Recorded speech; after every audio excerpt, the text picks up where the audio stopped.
Halo sahabat, Assalamualaikum. Apa kabar? Semoga sehat selalu dan senantiasa berbahagia. Terima kasih sudah subscribe dan selalu setia menyimak video-video Islam TTV. Semoga Tuhan Yang Maha Kuasa selalu memberikan rezeki yang berlimpah ruah dan juga berkah untuk sahabat-sahabat semua. Islam TTV kembali hadir menemani waktu bersantai sahabat dengan alur cerita film-film pilihan. Kali ini Islam TTV menghadirkan sebuah alur cerita dari film yang berjudul Arjuna Palguna. Bagaimanakah kisah selengkapnya? Simak alur ceritanya berikut ini. Dan tanpa perlu berlama lagi langsung saja kita simak, ini dia alur cerita filmnya.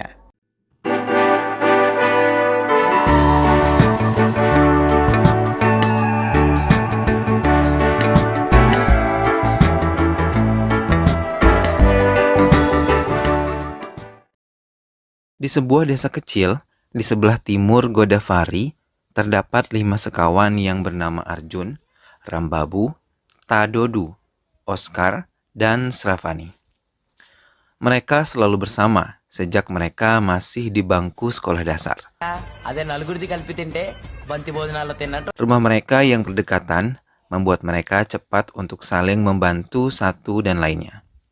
Mereka sama sekali tidak pernah merasa keberatan membantu orang tua mereka yang rata-rata berprofesi sebagai petani dan juga peternak hewan.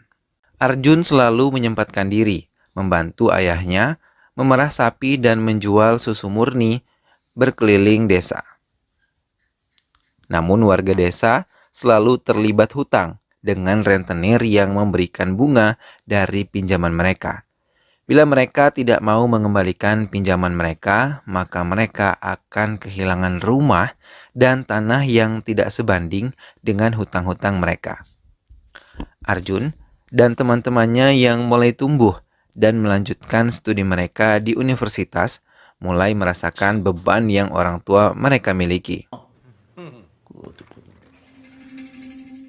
Hingga Famis, teman lama mereka saat di bangku sekolah dasar, kembali ke desa dan menceritakan kalau ia telah bekerja dan menjadi seorang pengusaha. Ia bahkan dengan bangga menceritakan bahwa dirinya adalah seorang penjual ganja dan mengajak Arjun serta sahabatnya untuk bekerja sama dengan dirinya. Sravani, salah satu sahabat Arjun, merasa keberatan bila mereka bekerja sama dalam penjualan ganja karena mereka tidak mau berurusan dengan polisi. Mendengar ajakan Fanis, Arjun memutuskan untuk mengusir Famis dari tempat mereka. Seorang warga desa ditemukan bunuh diri dengan cara meminum racun karena merasa keberatan membayar hutang dengan bunga yang sangat tinggi. Mereka pun mengambil hewan-hewan ternak yang merupakan satu-satunya mata pencaharian dan pekerjaan mereka. Ayah Arjun yang terlibat hutang dengan rentenir tersebut pun harus merelakan kerbau satu-satunya diambil oleh para rentenir. Ia mulai berpikir untuk menebus kembali kerbau kesayangannya. Ia bersama teman-temannya memikirkan cara untuk mulai bekerja mengirim barang dari desa ke kota. Mereka menerima tawaran Famis untuk membawa tumbuhan obat ke daerah Amiku, dan ia berjanji akan memberikan upah yang cukup besar dan bisa digunakan untuk membayar semua hutang kepada para rentenir. Mereka menaiki sebuah truk dan membawa hasil kebun desa mereka ke desa lain untuk dijual. Untuk mengambil titipan Famis, mereka diminta untuk singgah sebentar di sebuah hutan menemui seorang pemimpin yang mengenal Famis. Tapi di perjalanan menuju hutan itu, semua mata mereka ditutup agar tidak melihat kegiatan yang dilakukan oleh kelompok Famis. Arjun diberi satu karung yang mereka katakan itu adalah tumbuhan obat yang akan digunakan untuk mengobati warga di Amiku. Arjun dan teman-teman mereka membawanya tanpa sedikit kecurigaan pun. Di perjalanan mereka bertemu dengan kelompok polisi yang tengah memberhentikan kendaraan yang melintasi jalan tersebut. Truk yang Arjun kendarai pun diperiksa oleh beberapa polisi. Mereka memeriksa bawaan Arjun dan menemukan satu karung ganja. Hal itu membuat Arjun dan teman-temannya terkejut, karena mereka tidak menyangka bahwa yang mereka bawa adalah ganja. Mereka pun ditahan polisi dan ditahan oleh subu pimpinan polisi tersebut yang memeriksa mereka satu persatu. Mereka diperiksa satu persatu hingga mereka dipaksa membuka baju mereka untuk diperiksa apakah ada ganja-ganja lain yang mereka sembunyikan. Saat mereka diperiksa, ada sebuah truk lain mengalami kecelakaan dan berhenti di dekat mereka. Melihat kesempatan itu, Arjun dan teman-temannya menggunakannya untuk berlari. Mereka segera mengambil baju mereka dan mengambil karung di mobil polisi tersebut. Mereka langsung berlari menjauh dari para polisi. Tapi mereka tidak menyangka, di saat mereka berlari, mereka malah bertemu dengan Sravani yang mengaku sedang mencari mereka. Sravani menceritakan kalau ia merasa khawatir karena Arjun dan para sahabatnya yang lain tidak memberikan kabar kepadanya, hingga ia memutuskan menumpang pada sebuah truk yang menuju ke Amiku. Di tengah perjalanan, ia melihat Arjun dan sahabatnya yang lain, maka ia memutuskan untuk menarik kemudi mobil yang mengakibatkan mobil tersebut hilang keseimbangan dan ia menggunakan kesempatan itu untuk berlari, mengejar Arjun dan sahabatnya yang juga berlari. Mendengar cerita Sravani, Arjun merasa sangat berterima kasih. Para polisi itu tetap mengejar mereka dan membiarkan mereka masuk ke daerah yang berbahaya. Arjun dan para sahabatnya yang berlari memasuki kawasan berbahaya, salah satu dari mereka tanpa sadar menginjak sebuah kabel yang mengakibatkan ledakan-ledakan kecil bisa saja terjadi. Mereka berlari sambil menghindari ledakan yang ada di sekitar mereka. Dengan nafas yang terengah-engah, mereka beristirahat di sebuah sungai di dalam hutan tersebut. Arjun kemudian menelpon Famis untuk mengantarkan karung berisi ganja tersebut. Dari seberang telepon, Famis meminta mereka mengantarkan ganja itu ke Orissa. Dan di sana baru Arjun dan para sahabatnya akan mendapat uang sesuai perjanjian mereka. Mendengar hal itu, Arjun dan para sahabatnya pun bergerak menuju Orissa, menumpangi sebuah truk yang melintas dan menunggangi sebuah kereta kuda yang mereka temukan di tengah jalan. Mereka pun akhirnya menemukan sebuah perkampungan dan menemui pimpinan di perkampungan tersebut. Arjun dibawa menemui pimpinan mereka setelah memberitahu maksud kedatangannya. Salah satu anak buah pemimpin tersebut memeriksa karung yang dibawa Arjun dan juga sahabatnya. Namun, mereka semua saling terkejut ketika mengetahui isi karung tersebut bukanlah ganja yang mereka tunggu, melainkan uang tunai dengan jumlah yang sangat banyak. Arjun yang melihat hal itu terdiam dan mengingatnya. Ia baru menyadari kalau ia salah mengambil karung yang ada di mobil subuh. Melihat uang tunai itu, para penduduk dan pemimpinnya mulai mempunyai niat jahat. Mereka mau menguasai uang tersebut walau Arjun mengatakan akan menukarnya kembali dengan ganja milik mereka. Hingga mereka pun saling berebut dan mengakibatkan mereka berkelahi.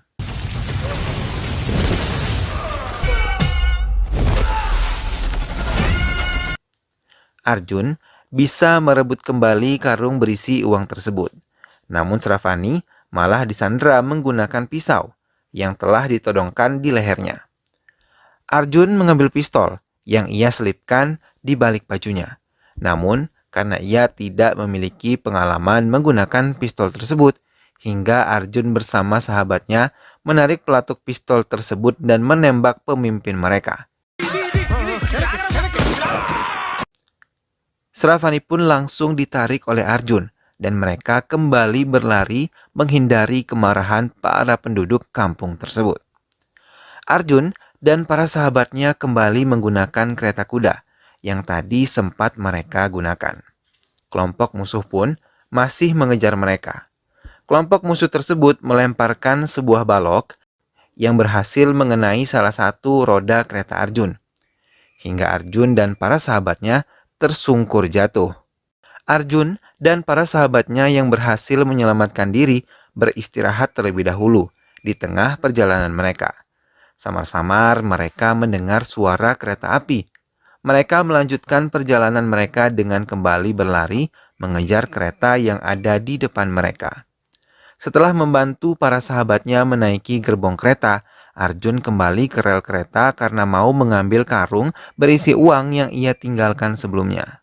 Namun karena kelelahan, Arjun yang tersandung itu terjatuh dan tak sadarkan diri. Melihat hal itu, para sahabatnya yang melihat dari gerbong bagian belakang terus meneriaki Arjun agar bisa kembali bangkit dan mengejar mereka. Namun Arjun sama sekali tidak bergerak.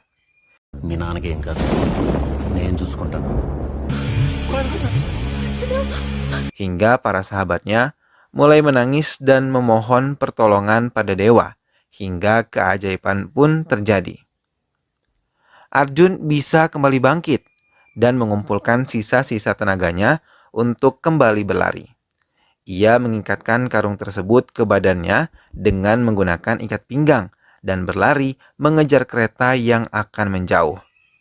Kelompok musuh yang masih mengejar Arjun pun melihat keberadaan Arjun. Arjun tidak mengira kalau kuda dari kereta kuda yang tadi ia gunakan mengejarnya juga dan membantunya mengejar kereta api yang ditumpangi teman-temannya.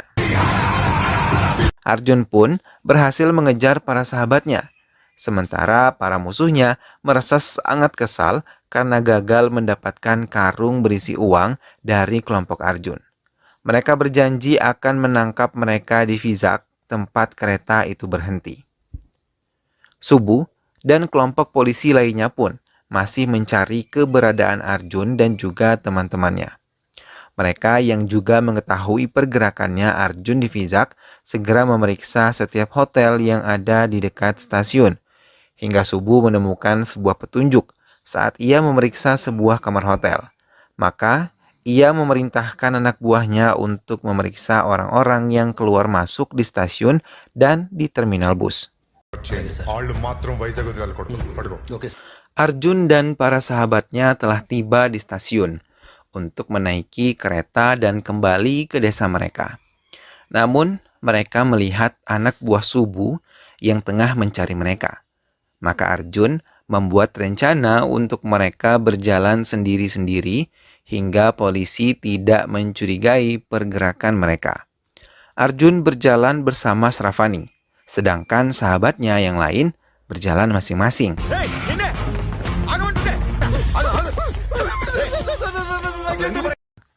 Namun, salah satu dari mereka yang sangat ketakutan malah terus meracau saat ia tertangkap salah satu anak buah Subu. Hingga anak buah Subu mulai menyadari keberadaan Arjun dan yang lainnya. Namun, ia berhasil kembali melarikan diri dan berpura-pura menjadi orang dengan gangguan kejiwaan.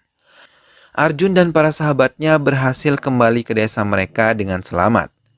Mereka menyembunyikan karung yang berisi uang tersebut ke dalam tumpukan jerami yang mereka anggap aman. Subu masih mencari keberadaan Arjun dan juga kelompoknya. Ia pun memasuki desa tempat Arjun tinggal dan menghentikan mobilnya di depan rumah Sunita, salah satu teman Arjun di desa itu yang akan melangsungkan pernikahan dalam waktu dekat. Dua sahabat Arjun yang mencuri dengar pembicaraan Subu dan ayah Sunita, mereka terkejut dan langsung melaporkan kepada Arjun. Mendengar hal itu, Arjun langsung mengubah semua rencana yang sebelumnya mereka telah susun. Mereka berniat mengambil uang yang mereka sembunyikan dan melunasi hutang pada rentenir, lalu meninggalkan desa ini untuk menghindari kejaran Subu.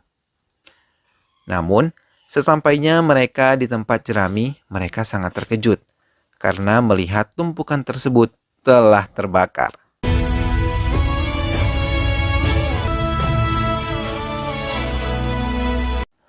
Arjun dan sahabatnya terduduk lemas di depan tumpukan jerami yang tengah terbakar.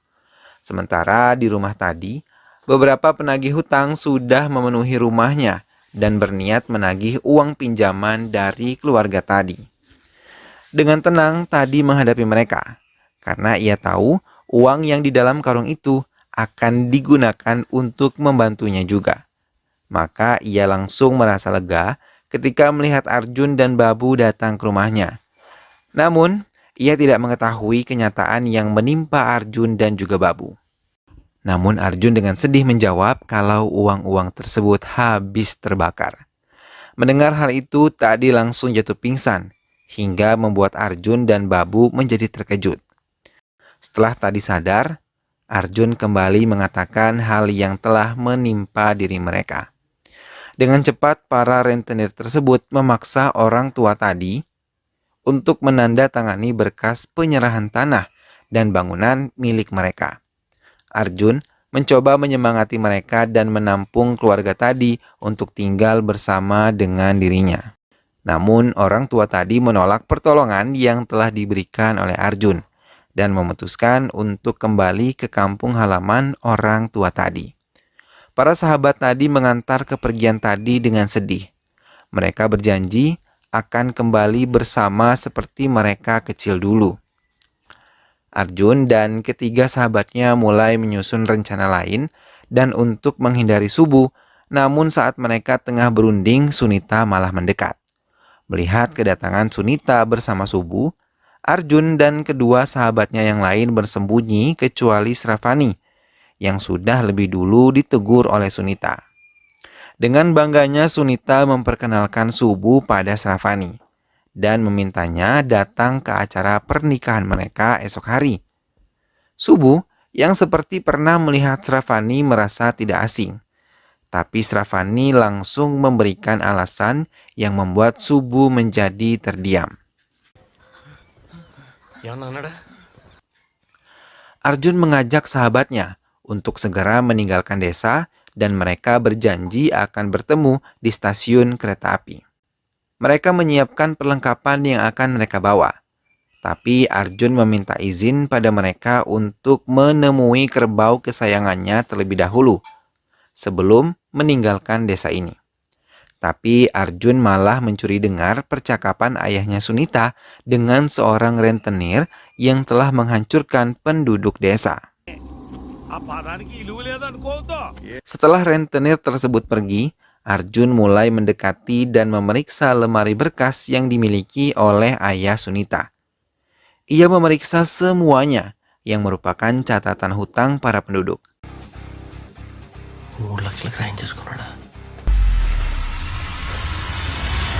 Arjun kemudian mengambil semua berkas tersebut hingga membuatnya dikejar oleh anak buah ayah Sunita.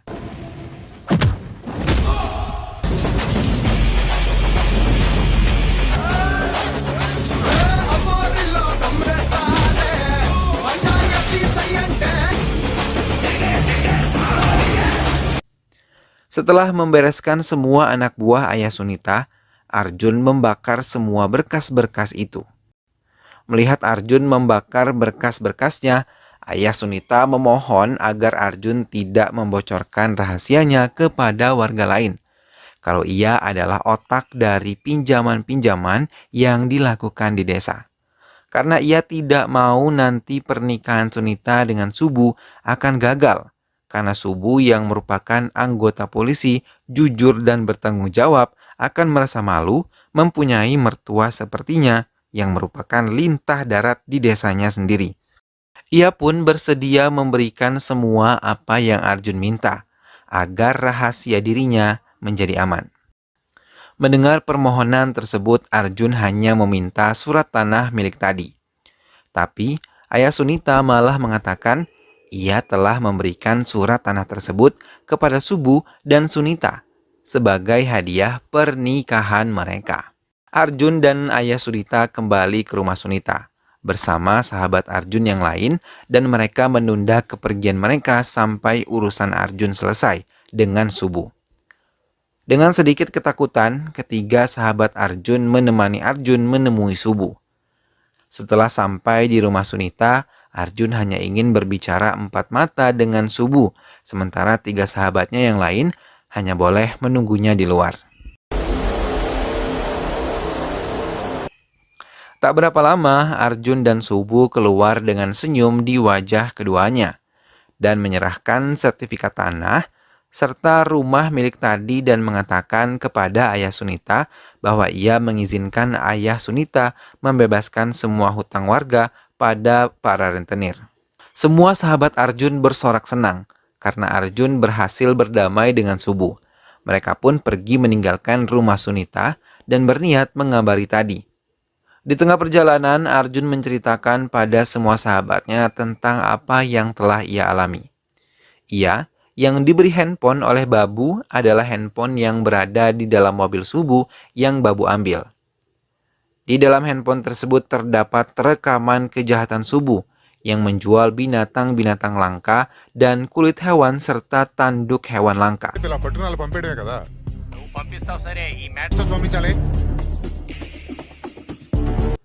Uang yang Arjun ambil itu adalah uang yang digunakan untuk menyuap seorang warga yang melihat dan merekam kejahatan Subu. Namun, Subu yang licik malah merekam warga tersebut dengan dugaan penyuapan dan memutarbalikkan fakta kalau warga tersebut yang telah melakukan kejahatannya. Mendengar semua cerita Arjun, sahabatnya tertawa senang atas kecerdasan yang dimiliki oleh Arjun, dan film pun selesai.